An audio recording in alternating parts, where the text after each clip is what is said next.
하나님 말씀 보겠습니다. 이사야 52장 1절부터 12절 말씀입니다. 다 같이 한 목소리로 합독하겠습니다. 52장 1절부터 12절까지. 시온이여 깰지어다 내 힘을 낼지어다. 거룩한 성 예루살렘이여 내 아름다운 옷을 입을지어다. 이제부터 할례 받지 아니한 자와 부정한 자가 다시는 내게로 들어옴이 없을 것임이라. 너는 티끌을 털어버릴지어다. 예루살렘이여 일어나 앉을지어다. 사로잡힌 딸 시온이여 내 목의 줄을 스스로 풀지어다. 여호와께서 이와 같이 말씀하시되 너희가 값없이 팔렸으니 돈 없이 속량되리라. 주 여호와께서 이와 같이 말씀하시되 내 백성이 전에 애굽에 내려가서 거기에 거류하였고 아수르인은 공연히 그들을 압박하였도다. 그러므로 이제 여호와께서 말씀하시되 내 백성이 까닭 없이 잡혀갔으니 내가 여기서 어떻게 하랴. 여호와께서 말씀하시되 그들을 관할하는 자들이 떠들며 내 이름을 항상 종일토록 더럽히도다. 그러므로 내 백성은 내 이름을 알리라. 그러므로 그날에는 그들이 이 말을 하는 자가 나인 줄 알리라. 내가 여기 있느니라. 좋은 소식을 전하며 평화를 공포하며 복된 좋은 소식을 가져오며 구원을 공표하며 시온을 향하여 이르기를 내 하나님이 통치하신다 하는 자의 산을 넘는 발이 어찌 그리 아름다운가. 내 파수꾼들의 소리로다. 그들이 소리를 높여 일제히 노래하니 이는 여호와께서 시온으로 돌아오실 때에 그들의 눈이 마주 보리로다. 너 예루살렘의 황폐한 곳들아 기쁜 소리를 내어 함께 노래할지어다.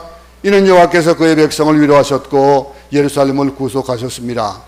여호와께서 열방의 목전에서 그의 거룩한 팔을 나타내셨으므로 땅끝까지도 모두 우리 하나님의 구원을 보았도다.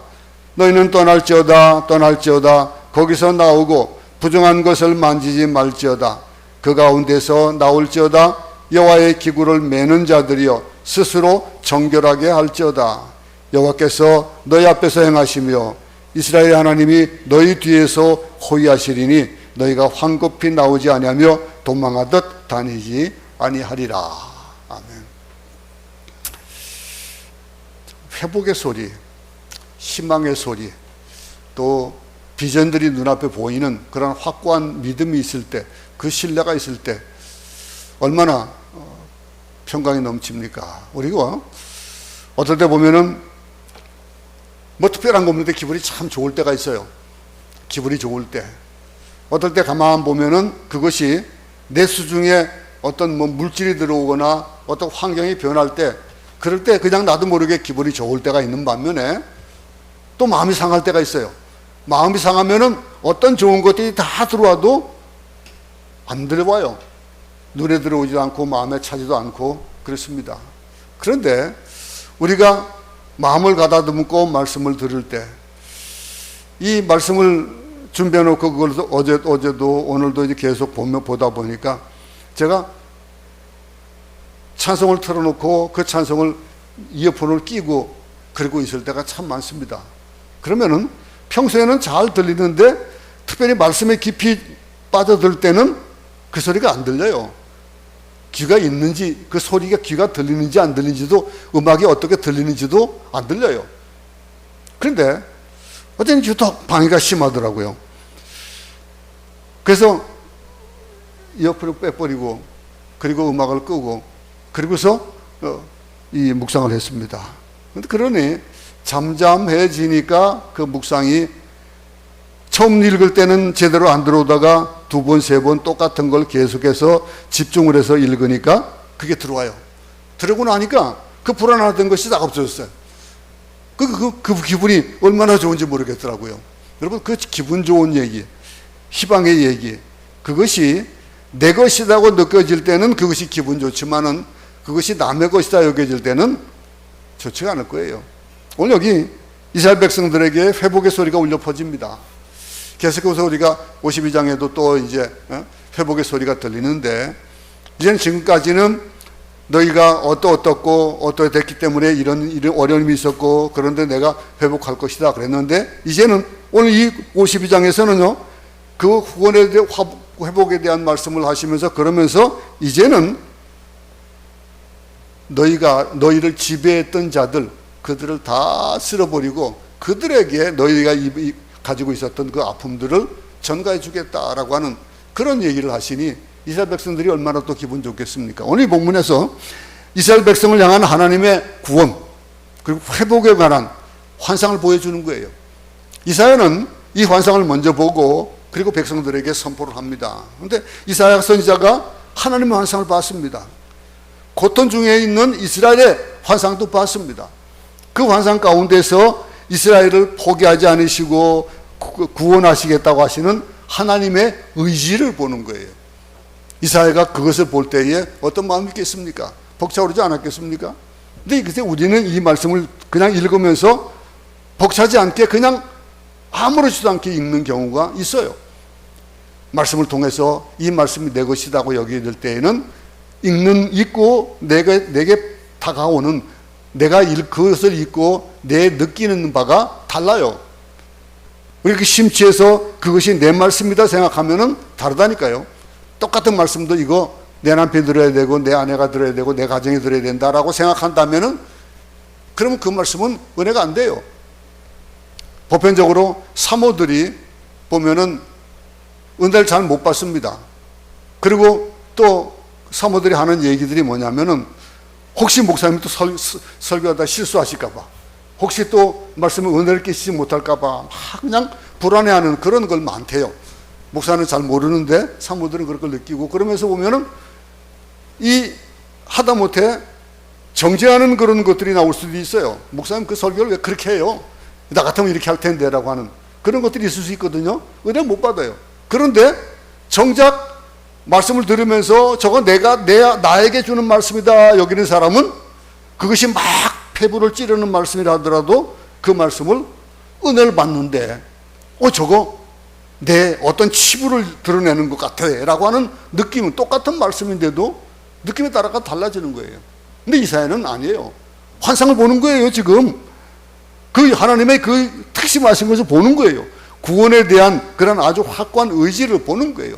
이스라엘 백성들을 회복시키겠다는 그 말씀을 이사야는 지금 보고 있는 거예요. 물론 우리보다도, 우리의 열심보다도 하나님의 열심이 큽니다. 그 하나님의 열심이 큰 것, 우리는 포기해도 하나님 포기하지 않으시는 그 하나님께서 우리를 사랑하신다라고 하는 거, 이사야는 또 느끼는 거예요. 그걸 보면서. 근데 이스라엘 사람들은 지금 현재 당한 그런 고난 때문에 그것이 안 보일 수가 있어요. 어려움을 겪는 사람일수록 하나님의 음성이 잘 안 들릴 경우가 참 많습니다. 근데 깊은 고난, 고통 속에서 나는 아무것도 할 수 없습니다 라고 고백할 때, 그때 그는 또 더 많은 그러한 은혜를 체험하는 경우가 있지요. 이사야 선지자는 이 하나님의 마음을 알았고 환상을 봤습니다. 그래서 이사야 선지자는 계속해서 어떤 말씀을 듣습니까? 깨어라 이거예요. 깨어나라. 하나님 앞에서도, 하나님 여호와께도, 하나님께도, 또 이스라엘 백성에게도 깨어나라 라고 얘기하고 있습니다. 하나님께는 간절한 간구의 마음으로 올려드리고, 이스라엘 백성들에게는 그 하나님을 바라보라 라고 하면서 깨어라.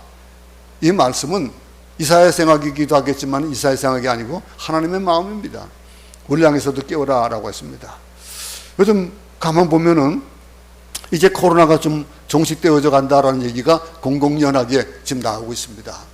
다바오 같은 경우는 97% 이상이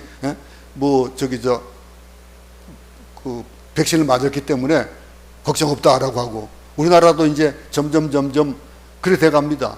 세계적으로 이제 그 팬데믹이 끝나는 그러한 엔데믹을 선포하는 그런 때가 되어져 가는데, 그러면은 그 어려움 속에서 이제는 깨어날 수 있잖아요. 근데 깨어나고 보니까, 그 일을 지나고 나 보니까 또 큰 산이 가로막고 있어요. 경제적인 어려움이 지금 가로막고 있고, 세계 불황이 지금 닥쳐오고 있고, 그런 거예요. 그런 속에서 절망이 끝나고 나면은 이제는 새로운 게 될 것 같은데 더 큰 것이 있고, 그런 경우가 있을 수 있다는 거예요. 그러니까 이걸 보면서 이사야는 깨라 이거예요. 빨리 깨라 이거예요. 지금 현재 어려움이 있다 할지라도 깨라 이거예요.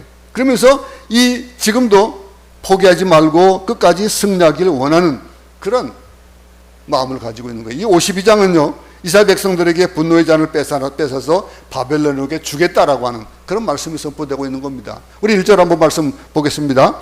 시온이여 깰지어다 내 힘을 낼지어다 거룩한 성 예루살렘이여 내 아름다운 옷을 입을지어다. 이제부터 할례 받지 아니한 자와 부정한 자가 다시는 내게로 들어옴이 없을 것입니다. 회복과 구원이 임박했습니다. 여기에 뭐라고 얘기합니까? 시온이여 깨라 이겁니다. 그리고 예루살렘이여 깨라 이거예요. 거룩한 성 예루살렘이여.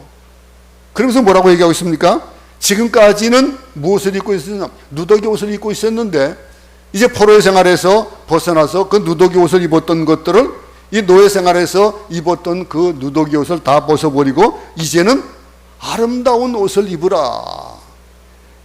거룩한 성 예루살렘이여 내 아름다운 옷을 입을지어다. 그러면서 이제부터 할례 받지 않는 자, 부정한 자, 이제는 다시 그 거룩한 성에 들어올 일이 없을 것이다 라고 하는 거예요. 그런 선포를 해줍니다.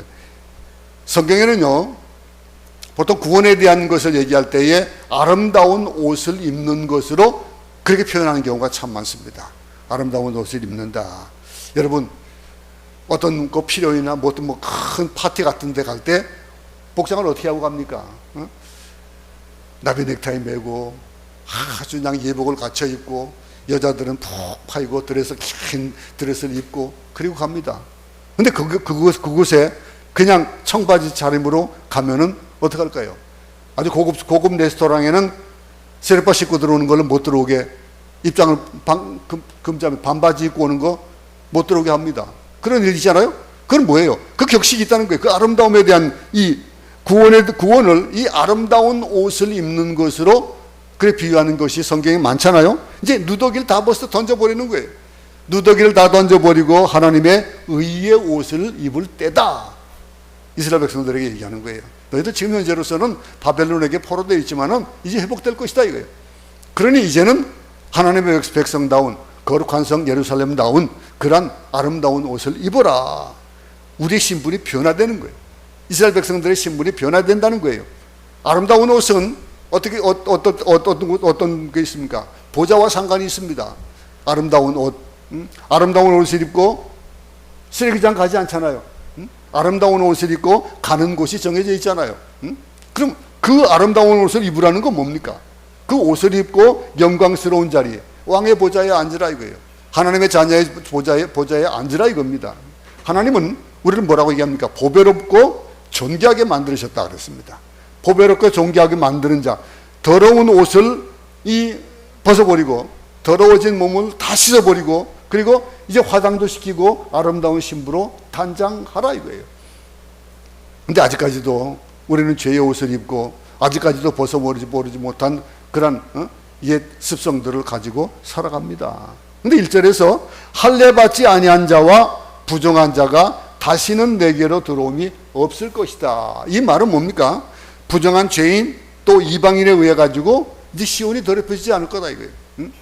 우리가 그 죄된 것을 다 벗어버리고 깨끗하게 의의 옷을 입고 나면은 우리를 더럽힐 자들이 없다 이거예요. 우리에게 덤벼들 자들이 없다 이거예요. 지금은 바벨론에 의해 가지고 예루살렘 도성이 더럽혀졌습니다. 심지어는 하나님의 전이 돼지 피로, 우상의 피로 던져지고 그런 경우가 있었지만은 아름답고 축복받은 나라도 이방인들이 지배하니까 어떻게 돼요? 더러워지는 거예요. 그리고 부패할 수밖에 없는 거예요. 우리나라도 보세요. 우리나라가 얼마 전까지만 하더라도 마약 청정국이었습니다. 그래서 세계에서 마약 청정국 그래가지고 우리나라의 마약을 유통시키게 가지고 굉장히 아주 혈안이 됐었답니다. 근데 지금은 많은 사람들이 마약에 취해 있어요. 어제 뉴스 보니까 어떤 유명한 작곡가도 마약을 투여하고 그 마약을 소지하고 있는 것이 발견됐는데 그것이 무슨 몇백 명이 먹을 수 있는 취할 수 있는 그런 양이라고 그러고 아주 쉽게 접하는 거예요. 그러면 어떻게 됩니까? 그렇게 더럽혀지는 거예요. 음란이나 마약이나 도박이나 성 이런 것들로 더럽혀지고 있다. 그러면 쓰레기가 되어가는 거예요. 근데 그 쓰레기를 벗어버리는. 그런데 앞으로는 그 쓰레기들이 들어오지 못할 것이다 이거예요.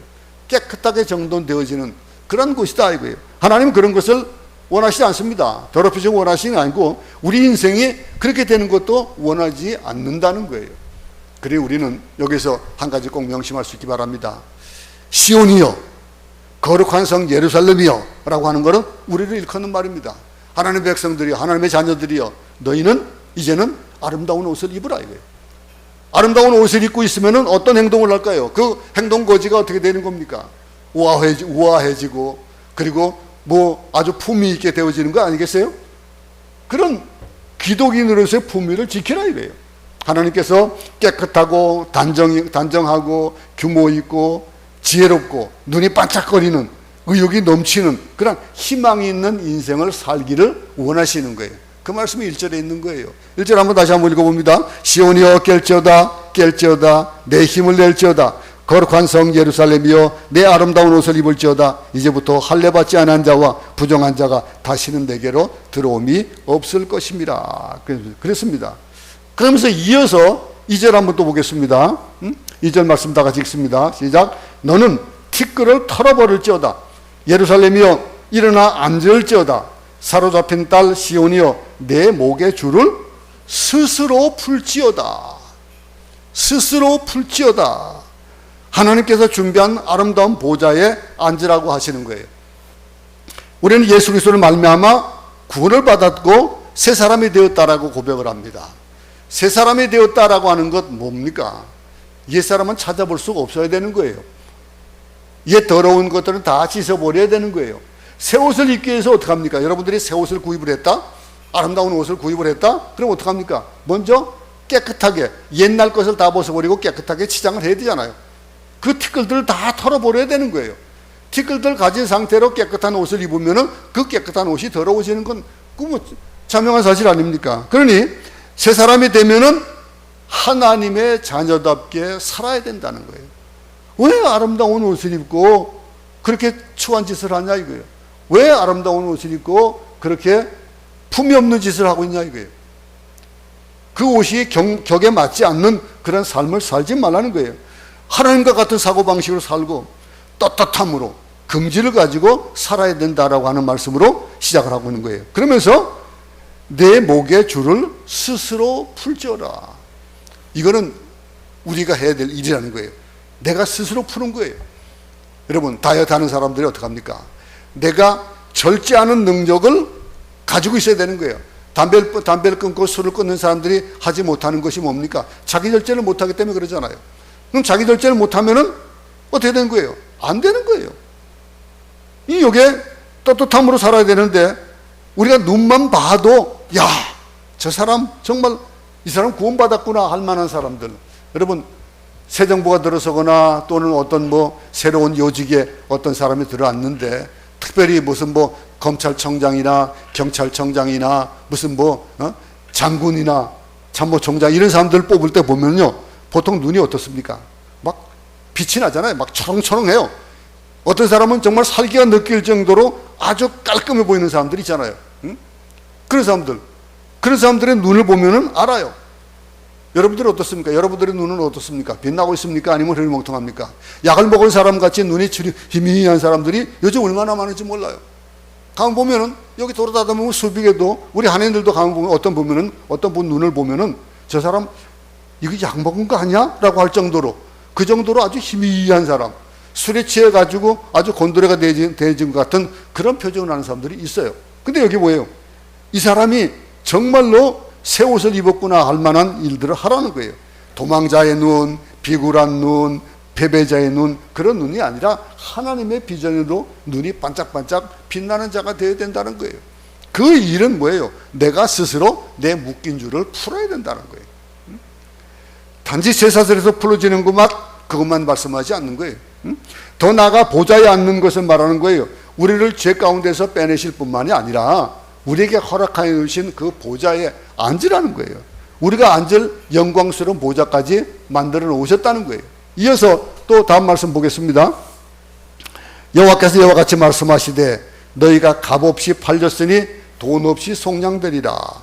주 여호와께서 이와 같이 말씀하시되 내 백성이 전에 애굽에 내려가서 거기에 거류하였고 아수리는 공연히 그들을 압박하였도다. 그러므로 이제 여호와께서 말씀하시되 내 백성이 까닭 없이 잡혀갔으니 내가 여기서 어떻게 하랴. 여호와께서 말씀하시되 그들을 관원한 자들이 떠들며 내 이름을 항상 종일토록 더럽히도다. 구원은 뭡니까? 본질적으로 공짜예요. 그죠? 공짜다라고 하는 거. 구원을 값으로 매길 수가 있습니까? 없어요. 구원 가지고 구원 10원에서 1원 모자라는 구원입니다. 어떤 사람 농담으로 그렇게 구원합니다. 그러면서 뭐 10원 구원 1량 줄 거면 10원 주지 뭐 구원 주냐. 구원은 공짜인데 값이 너무 싸서 공짜가 아니에요. 그 값으로 여길 수 없을 만큼 값으로 매길 수가 없어서 공짜인 거예요. 그렇게 생각하지 못해요. 우리는요. 흔히 사람들은요, 하나님께서 구원을 공짜로 준다 그러니까 아주 공짜로 우습게 보는 경우가 많아요. 공짜로 준다. 보면요, 요즘 뭐 한국에 다단계 판매하고 그런 사람들이 좀 있는데 대부분의 어떤 사람들을 부르냐면은 노인들을 많이 사고를 잘 할 수 없는 사람들, 그런 사람들을 부릅니다. 그러면서 좀 힘든 사람, 그런 사람들에게 뭘 줍니까? 처음에 공짜라고 줘요. 공짜라고 줬는데 나중에 보면은 그것이 빚이 되어 돌아오는 경우가 얼마나 많은지 모르잖아요. 공짜라는 거 쉽게 받아요. 공짜가 쉽게 받는다. 근데 공짜는, 세상에 공짜는 없다는 얘기가 있잖아요. 근데 구원은 공짜예요. 근데 누구나 받을 수 있다 해가지고 시시한 그런 것이 아니고, 오늘 여기는 단순히 값으로 매길 수 없을 뿐이란 거. 누가 공기의 값을 매길 수 있겠습니까? 여러분, 산소, 공기값, 꼭 산소 탱크 한 탱크에 얼마 들어있는 그것으로 값을 내본다면은 이 공중에 떠다니는 이 공기는 어떻게 값으로 매기겠습니까? 공기 값으로 매길 수 없어요. 그러니까 하면 또 햇빛도 마찬가지예요. 물도 마찬가지예요. 여러분, 물값이, 수도값이 참 여기 이 나라는 참 비싸요. 그죠? 가지고 좀 가물 때 뭐 정원에 물 좀 주려고 해도 돈이 아까워가지고 물을 못 주는 경우가 생겨요. 근데 그 물 하나님께서 공짜로 주시는 거예요. 그 관리를 제대로 못했기 때문에, 그래서 대기가 오염돼가지고 옛날 저희 어릴 때만 하더라도 그냥 빗물 받아서 마시기도 하고 그랬어요. 근데 이게 어떻게 되는 겁니까? 햇빛도 물도 공짜인데 그 공기값도 값을 매길 수 없는데, 특별히 우리에게 주어진 것 중에서 한 가지, 사랑, 값을 매길 수 있습니까? 사랑이라는 것, 부모의 사랑, 형제의 사랑, 또 이 그리스도인들의 사랑, 이 사랑들, 요즘에는 돈으로 사랑을 사고 팔기도 합니다. 근데 그 사랑 얼마나 추잡합니까? 얼마나 천박합니까? 돈으로 사고 파는 사랑들은 추잡할 것밖에 없어요. 천박한 거예요. 참 사랑은요, 돈으로 계산할 수 없잖아요. 근데 이 구원이 마치 그런 거예요. 이 구원이라고 하는 거, 구원도 너무나 소중하기 때문에 하나님이 값없이 주시는 것인데, 이스라엘 백성들 시련을 많이 겪었습니다. 여호와께서 말씀하신, 내가 값없이 팔렸으니 돈 없이 속량되리라. 이 말이 뭐예요? 너에게 구원을 거저 주시겠다는 거예요. 근데 이 구원이 인생에게 여러 가지 어려운 일들이 많은데, 많은 사람들이 그런 얘기를 합니다. 우리 인생에 시련이 한 3번을 닥쳐오고 또 기회도 3번이 닥쳐온다, 뭐 그런 얘기들 많이 하잖아요. 근데 그 어려운 일들이 닥칠 때, 그 시련이 닥칠 때 대부분의 세상 사람들이 어떻게 생각하냐면은, 똑같은 시련이 닥쳐도 나만 이것을 당한다라고 생각하는 경우가 참 많아요. 그런데 누구나 시련을 겪을 때 누구나 다 시련을 똑같이 겪는 거예요. 그런데 그 시련을 이기는 사람이 있는가 하면은 넘어지는 사람이 있어요. 이기지 못하는 사람이 있어요. 똑같은 시련이 닥쳐오는데도 대부분의 사람들은 나만 이런 시련을 당한다, 나만 이런 고통을 당한다 그러면은 못 일어나요. 그런데 일어나는 사람들, 우리에게 일어나는 이런 일들은 뭐예요? 여러분, 한번 곰곰이 생각해 보세요. 여러분들 인생을 얼마나 살았습니까? 저는 70여 년을 살아왔습니다. 이 70여 년 생활 살아면서 저는 교회를 출석하기 시작한 것이 초등학교 때, 유치원 다닐 때 6살 무렵에 누님들 손을 잡고 다니면서 교회를 출입했었어요. 그러다가 학창 시절이 지나면서, 그러면서 세상에 나가서 돌아다녔습니다. 그러다가 실질적으로 내가 하나님을 처음 만난 것이 40년 정도 된 거예요. 지금 가만히 계산해 보니까 내가 예수님을 참되게 믿는 것이 한 40년 정도 되더라고요. 그럼 40여 년 전에 그때부터 치더라도, 아니 그 전부터 마찬가지지만은 하나님이 지금까지 내가 70평생을 살아오면서 그동안 하나님은 한 번도 나를 배신한 적이 없다는 거예요. 그 가운데는 시련도 있었고 어려운 일도 많이 있었어요. 근데 그런 속에서 꼭 하나님 앞에 다시 돌아왔을 때 그럴 때는 시련이 없었냐? 아니에요. 그럴 때도 시련이 있었어요. 어려운 일들이 많이 있었습니다. 근데 한 번도 하나님은 나를 배신한 적 없고 한 번도 나를 떠난 적이 없다라고 하는 것을 지금 돌이켜보면 깨닫는 거예요. 지금 돌이켜보면 여러분들 지금 하나님이 나와 함께하지 않는다라고 생각하는 사람들, 그 사람 보면 인터넷에 보면 나오겠죠. 그러면은 모래밭에 발자국, 예수님과 걷던 발자국에 대한 얘기 한번 보세요. 나는 고난에 막 힘들어하고 하는데 그런 지경에 지나가다 보니까 그 모래밭에 내 발자국밖에 없는 거로 느껴지는 거예요. 하나님 예수님과 같이 걷다가 예수님의 발자국 두 사람 발자국이 걸어가는데 고난을 닦고 어려움을 겪는 그 시기에는 꼭 발자국이 한 사람 발자국밖에 없더라고요. 나중에 예수님 그때 어디 갔었어요? 물으니까 뭐라고 얘기합니까? 그때는 네가 하도 힘들어해서 내가 너를 업고 갔는 때야 라고 하신 그런 일들, 그것이 지금 지나오고 보니까 70평생을 살면서 지내놓고 보니까 그것이 느껴지다는 거예요. 그럼 이 하나님, 그분이 구원하신 그 구원은 풍성한 거예요. 그 풍성한 건데 하나님의 은혜는 상상할 수 없을 정도로 흘러 넘치는데 그것을 받지 못하고 내가 가지 못하는 것들은 뭐예요? 내가 손을 벌리지 않았고 내가 손으로 움켜잡지 않았기 때문에 그런 거라는 거예요. 그걸 모르고 사는 거예요.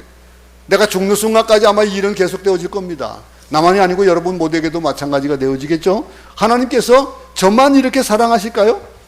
하나님께서 값없이 베풀어 주신 은혜, 그걸 생각해 보라는 거예요. 내가 돈 없이 속량되리라.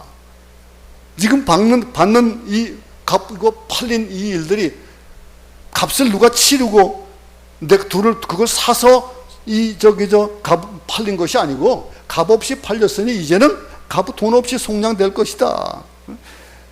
값없이 베풀어 주신 은혜 생각해 보라. 그러면서 뭐라 합니까? 하나님께서 여기 뭐라고 합니까? 내가 너와 함께 있다라고 하는 거예요. 내가 여기 있다라고 하는 말씀을 하시는 거예요. 고통 중에 하나님 보이지 않죠. 근데 힘들면 하나님 보이지 않습니다. 길도 보이지 않습니다. 그런데 하나님께서 내가 여기 있다라고 말씀하시는 그 말씀, 이게 하나님의 임재거든요. 그 다음 구절 한번 보겠습니다. 그러므로 내 백성은 내 이름을 알리라.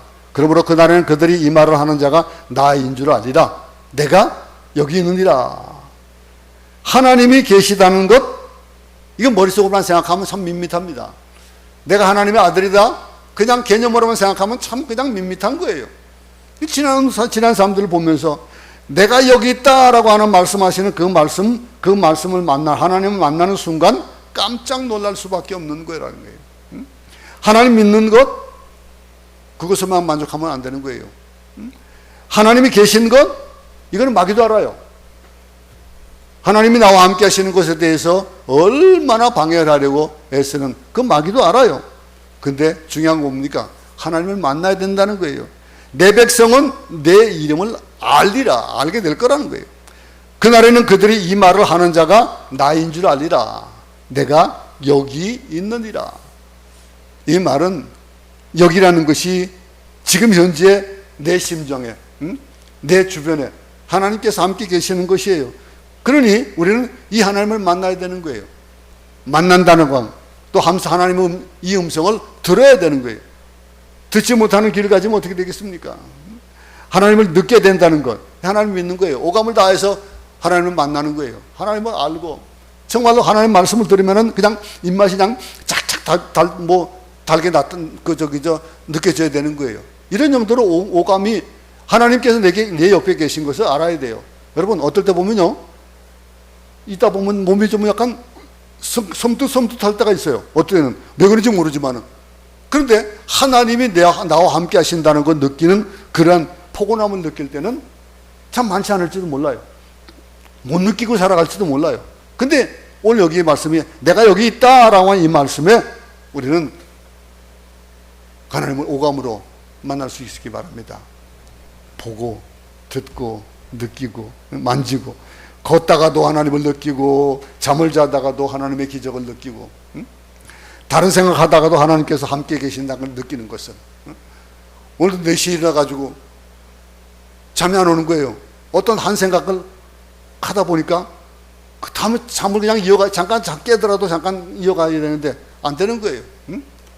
그럼 이런 일들, 이런 속에서 내가 뭘 생각하냐 이거예요. 그 생각하는 것이 오늘 말씀에 대한 것들이 한 가지 어제 저녁에 생각했던 거 그걸 기록해야 되는데 기록을 못하고 있었던 게 있었어요. 그게 깨가지고 이거 그 생각하니까 잠이 안 오는 거예요. 계속해서 더 이상 잠이 못 드는 거예요. 우리 삶 자체가 그래야 되지 않을까요? 일거수일투족이 내가 생각하는 것, 내가 알아는 것, 이런 것. 하나님을 알아가는 단계가 몇 단계가 있어요. 하나님을 아는 단계, 예수를 믿고 처음 믿는 단계에서 하나님의 존재를 인정하는 거예요. 처음 한번 여러분들이 예수를 처음 믿었을 때 한번 생각해 보시기 바랍니다.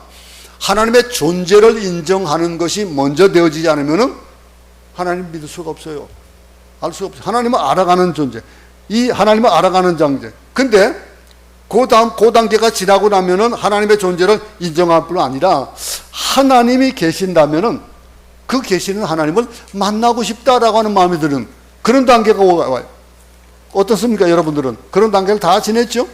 그러다 보니까 하나님 만나는 방법이 뭐가 있을까라고 하는 것들. 그치? 내 인생으로 모셔드리는 것. 내 인생의 왕자에 앉으시길 원한다라고 하는 그런 고백 기도를 우리는 잘 알잖아요. 그럼 그런 단계를 지나고 나면 뭐가 나타날까요? 하나님을 보는 단계가 나타나요. 하나님을 보는 것. 하나님을 환영하고 영접하면은 하나님 우리에게 보여요. 우리가 하나님이 보인다는 말은 무슨 뜻일까요? 여러분, 하나님은 보입니까? 눈으로 보입니까? 근데 하나님은 우리와 달리 영이십니다. 근데 우리와 달리 영이시니까 우리가 볼 수 있도록 오신 분이 계세요. 우리가 하나님을 볼 수 있도록 오신 분이 누구예요? 예수 그리스도예요. 그 예수 그리스도, 그분이 예수님인데 예수 그리스도를 통해서 하나님을 경험하는 거예요. 예수님께서 이 땅에 계시면서 행했던 일들, 또 말씀을 통해서 하나님의 말씀, 예수에 대한 것들을 예언하고 지금까지 이어져 왔던 그 구약에 대한 얘기들 지나고 또 예수님을 만나고 그 예수님이 가신 후에 성령으로 말미암아 성령이 나와 함께 내주하시면서 내게 여러 가지의 그런 느끼게 하시고 또 보호하심에 대한 것들을 체험하게 하시는 이런 일들, 이 만나는 거예요.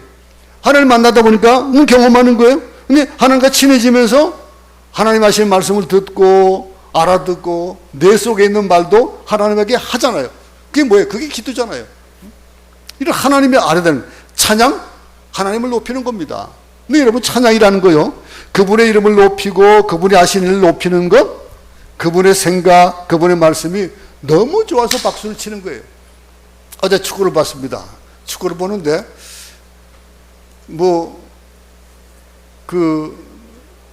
한 골을 우리가 딱 넣고 나니까, 손흥민이 한 골을 넣고 나니까 이 카메라가 어느 한 가족을 쫙 비치는데 엄마, 아빠, 거기에 또 아이까지 그리고 또 한 분 이게 한 가족이 보이더라고요.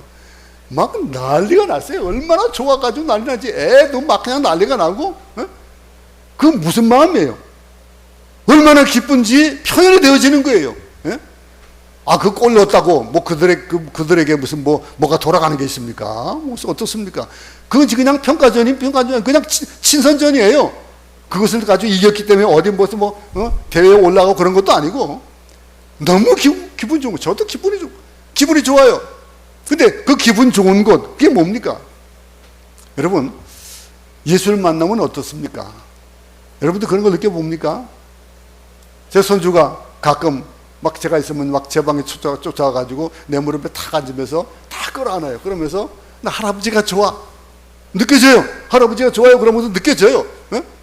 그럼 할아버지가 좋아라고 하는 그것, 느끼는 것, 거기에 나는 하나님이 좋아요. 해봤습니까, 여러분? 하나님이 좋다라고 하는 것, 그냥 인사만 꾹꾹하는 것이 아니고, 인사만 꾹꾹하면서 할아버지 안녕 하고 하는 것과 막 쫓아와가지고 안기면서 할아버지, 나는 할아버지가 좋아라고 하는 것, 어떤 차이가 있을까요? 여러분들, 하나님을 하나님 반갑습니다, 날 도와줘서 고맙습니다, 나와 함께 할 수 있겠습니다, 그것으로 끝납니까? 내가 좋으니까 뭐 하는 거예요? 박수 치는 거예요. 내가 좋아하니까 찬양이 입에서 막 울려 퍼지는 거예요. 근데 그런 것들을 느껴야 되는데 하나님께서 우리의 삶에 들어오시도록 하는 방법이 여러 가지가 있을 거예요. 근데 그런 과정 가운데서 어떤 것이 있습니까? 묵상이 있어요. 묵상이 있고 말씀 묵상 속에서 하나님의 말씀을 주셨기 때문에 우리가 그 말씀을 받으면은 예수님께서 우리 안에 들어오시고 그 말씀이 우리 안에서 살아서 역사하시는 거예요. 그걸 느끼니까 어때요? 정말 가슴 벅찬 일들을 느끼게 되는 거예요. 성경 말씀을 읽고 설교를 듣고 큐티를 하는 거 얼마나 중요합니까? 하나님께서 우리 예수님을 통해서 우리 안에 들어오시면은 하나님께서 우리에게 주시는 개인적인 음성을 들을 수가 있는 거예요. 그 하나님을 만나는 거예요. 내가 여기 있다라고 하는 거. 마음이 슬프면은 위로를 주시고, 용기가 없으면은 용기를 주시고, 지혜가 없을 때 지혜를 주시고, 마음이 차가워졌을 때 그 마음을 뜨겁게 해주시고, 지치고 힘들 때 뛰어가고 춤을 추게 하는 그런 일들을 어떻게 합니까? 하나님의 임재를 느낄 때에 그게 가능해지는 거예요. 네, 하나님, 하나님. 그 가슴 벅찬 그것을 느낄 수 있는 방법들이 있다라고 하는 거예요. 그게 하나님을 알아가는 단계예요. 그게 하나님을 보는 단계가 되어지는 거예요. 여러분들은 어떤 단계가 되었습니까? 하나님을 보는 단계. 내가 여기 있다. 하나님께서 말씀하십니다. 내가 이 교회에 있다. 내가 네 가정에 있다. 내가 네 기도 속에 있다. 내가 네 찬송 속에 있다. 네 말씀 속에 있다라고 하시는 그 음성을 듣는다라고 하는 거. 하나님을 만난다라고 하는 거. 그런 자들에게 무엇이 오겠습니까? 하나님 만난 자들에게 내가 여기 있다라고 말씀하시면서 이어서 2장 7절 한번 보겠습니다. 7절 8절을 계속 읽습니다. 시작. 좋은 소식을 전하며 평화를 공포하며 복된 좋은 소식을 가져오며 구원을 공포하며 시온을 향하여 이르기를 내 하나님이 통치하신다 하는 자의 산을 넘는 발이 어찌 그리 아름다운고 내 파수꾼들의 소리로다 그들이 소리를 높여 일제히 노래하니 이는 여호와께 시온으로 돌아오실 때에 그들의 눈이 마주 보리로다.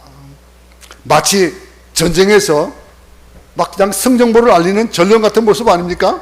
그 뛰어가면서 기쁜 소식을 듣고 왕에게 달려오는 거예요. 그래서 전쟁에 이 복된 좋은 소식을 가져오며 구원을 공포하며 시온을 향하여 이른다. 그러면서 내 하나님이 통치하신다 하는 자의 산을 넘는 발이 어찌 그리 아름답다 이거예요. 파수꾼이 하나님께서 오시는 것을 보고 기쁨의 환호성을 지릅니다. 내 파수꾼들의 소리로다. 그들이 소리를 높여 일제히 노래하니 이는 여호와께서 시온으로 돌아오실 때에 그들의 눈이 마주 보리로다. 여러분, 작금의 세상 속에서 우리가 살아가는 이 세상 속에서 우리는 비명의 소리가 더 많이 들립니다. 요즘 얼마나 비명의 소리가 많이 들립니까? 그 비명의 소리, 한숨 소리 얼마나 많습니까? 땅이 꺼질듯이 한숨으로 인생을 보내지 말고 환호성으로 우리의 한숨이 바뀌어야 된다라고 하는 거예요. 여러분들은 어떤 소리를 지금 들고 있습니까? 이렇게 환호의 소리를 울리냐? 좋은 소식을 전하며 평화를 공포하며 복된 소식을 가져오는 그런 참된 그런 이런 전파자로서의 소리를 듣냐 이거예요. 파수꾼의 소리가 되었냐 이거예요. 세상을 향해서 소리 높여 일제히 노래하는 것. 여호와께서 시온으로 돌아오실 그때에 우리 눈이 마주 볼 것이다 라고 하는 이런 소리를 듣는 자. 이어서 9절 10절을 보겠습니다. 내어 예루살렘의 황폐한 곳들아 기쁜 소리를 내며 내어 함께 노래할지어다. 이는 여호와께서 그의 백성을 위로하셨고 예루살렘을 구속하셨습니다. 여호와께서 열방의 목전에서 그의 거룩한 팔을 나타내셨으므로 땅끝까지도 모두 우리 하나님의 구원을 보았도다. 이 기쁜 소식이 우리에게 전달되었다면 어떻게 할까요? 환호성을 지르고 그 춤을 추고 막 발을 동동 부르고 그러지 않겠어요? 춤을 추면서 번쩍번쩍 뛰는 거예요. 저기 오산리 기도원에 가면은 가끔 군인들의 집회를 가끔 합니다. 그러면 군인들이 얼마나 뛰는지요. 막 찬송을 하면서 젊은 친구들이 뛰니까 어떤 줄 알아요? 안내방송이 나와요. 제발 좀 그만 뛰라고.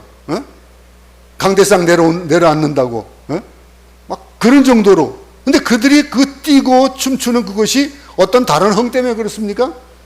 무슨 뭐 디스코 파티장에서 파티하는 것 같이 걸립니까? 아니에요. 그 가운데서 정말로 믿음의 그런 함성이 울려 퍼지고 기쁨의 소리가 울려 퍼지는 그 하나님의 자녀로서 인생을 멋지게 사는 그런 우리 청년들이 얼마나 많은지 몰라요. 그런 일들, 기쁨과 감사로 넘치며 하루성을 지르며 승리의 개성가를 부르는 삶. 제 아들이 우리 김사가 군에 갔을 때에 그때 군종으로 있었거든요. 근데 그때에 거기에 온다 해가지고 보러 한번 간 적이 있었어요. 깜짝 놀랐어요. 우리 군인들이 정말로 저렇게 멋지구나 하는 것.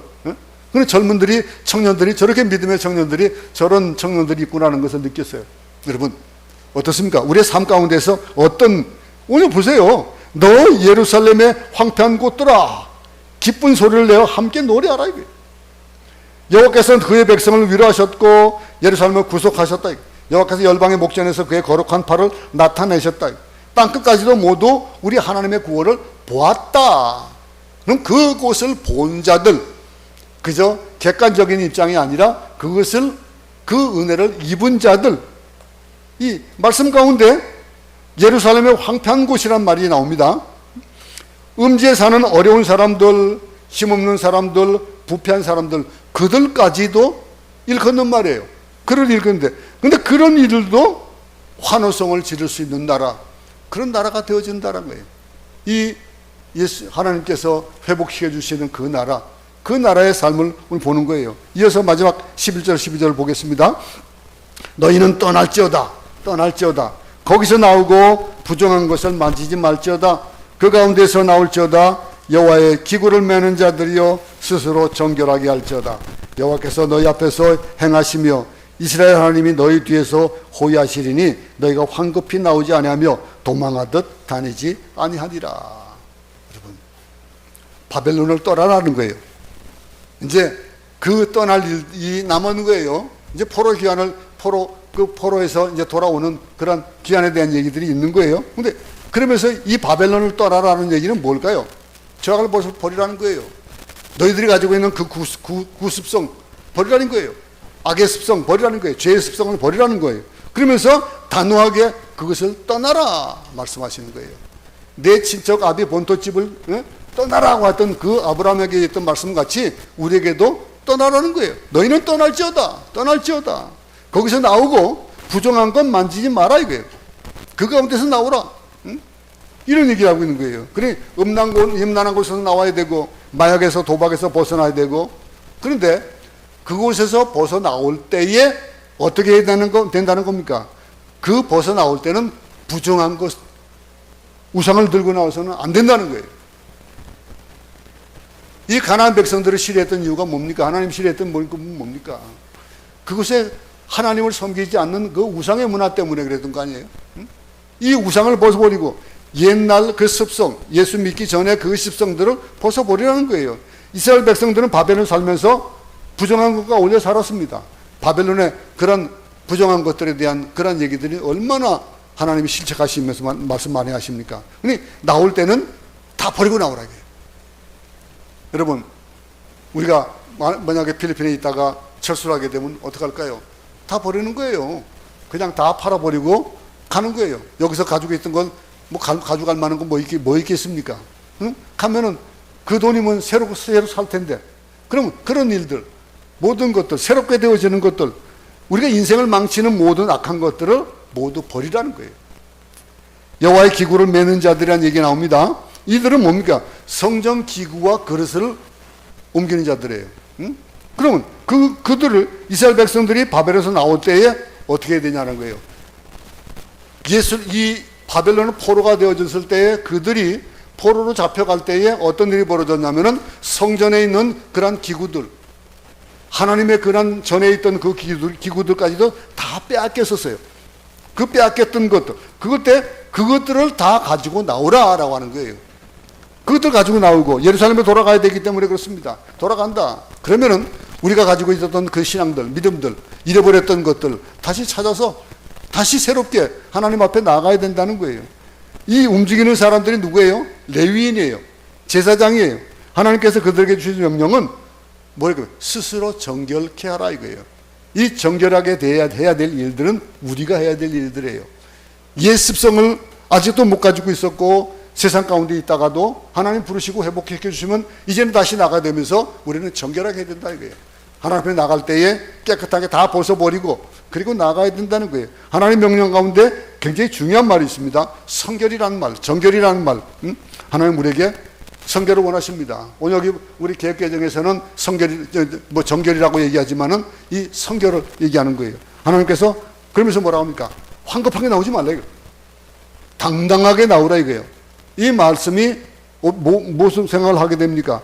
에스라를 보면요, 그런 내용이 나옵니다. 이스라엘 백성들이 바벨론을 나올 때에 그때에 바사 제국의 고레스 왕의 도움으로 나오잖아요. 그러면서 그 고레스 왕의 도움으로 성전을 지을 수 있도록 또 도움을 받았고 그들이 나오면서 어떻게 했습니까? 성전 기구들을 다 가지고 다시 또 돌아왔습니다. 그리고서는 성전을 새롭게 짓는 일들, 에스라, 느헤미야 보면은 그 일들이 기록되어 있잖아요. 그런 거예요. 하나님께서 황급하게 나오지 말고 당당하게 나오라 이거예요.